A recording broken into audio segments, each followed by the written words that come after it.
মরুর দেশ সংযুক্ত আরব আমিরাতে নজিরবিহীন বৃষ্টির পর এর কারণ নিয়ে নানা প্রশ্ন উঠেছে। অনেকে এই বিষয়টিকে জলবায়ু পরিবর্তনের প্রভাব বলে ব্যাখ্যা দিয়েছেন, তবে অনেকেই দায়ী করছেন কৃত্রিম উপায়ে বৃষ্টি ঝরানোর প্রক্রিয়াকে। মাঝে মধ্যেই ক্লাউড সিডিং পদ্ধতিতে রাসায়নিকের মাধ্যমে বৃষ্টিপাত ঘটায় আমিরাত। অস্বাভাবিক বৃষ্টির কারণ হিসেবে দেশটির সামাজিক যোগাযোগ মাধ্যমে এই পদ্ধতি আলোচিত হচ্ছে। সিলন ফ্যামিলি ব্লেন্ডের কড়ালিকার আর সতেজ স্বাদের পারফেক্ট ব্লেন্ডে স্বপ্নেরা মিলুক টানা।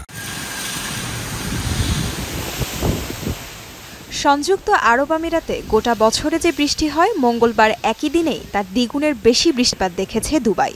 দুবাই থেকে ৬২ মাইল দূরের শহর আল আইনে মঙ্গলবার ২৪ ঘণ্টায় রেকর্ড করা হয় ২৫৬ মিলিমিটার বৃষ্টিপাত। ফলস্বরূপ ব্যাপক জলাবদ্ধতা ও দুর্ভোগের শিকার হয় বাসিন্দারা। শুষ্ক রুক্ষ আবহাওয়ার দেশে এমন রেকর্ড বৃষ্টির কারণ নিয়ে শুরু হয়েছে বিশ্লেষণ। আলোচনা হচ্ছে ক্লাউড সিডিং পদ্ধতি নিয়ে। এই প্রযুক্তিতে রাসায়নিক ব্যবহার করে ঘটানো হয় কৃত্রিম বৃষ্টিপাত। পানি সংকট মোকাবেলায় কয়েক দশক ধরে এই কৌশল ব্যবহার করছে সংযুক্ত আরব আমিরাত। অস্বাভাবিক বর্ষণের পেছনে ক্লাউড সিডিং পদ্ধতিকে দায়ী করছেন অনেকেই। এই বন্যা নজিরবিহীন।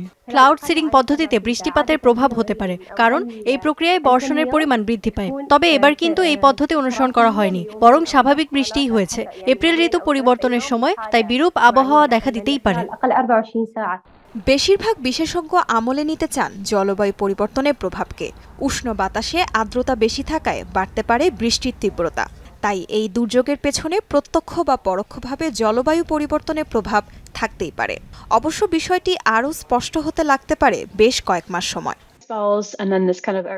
একদিনে পুরো বছরের চেয়েও বেশি বৃষ্টিপাত, এটি আসলে একটি ঝড়ের কারণে হয়েছে।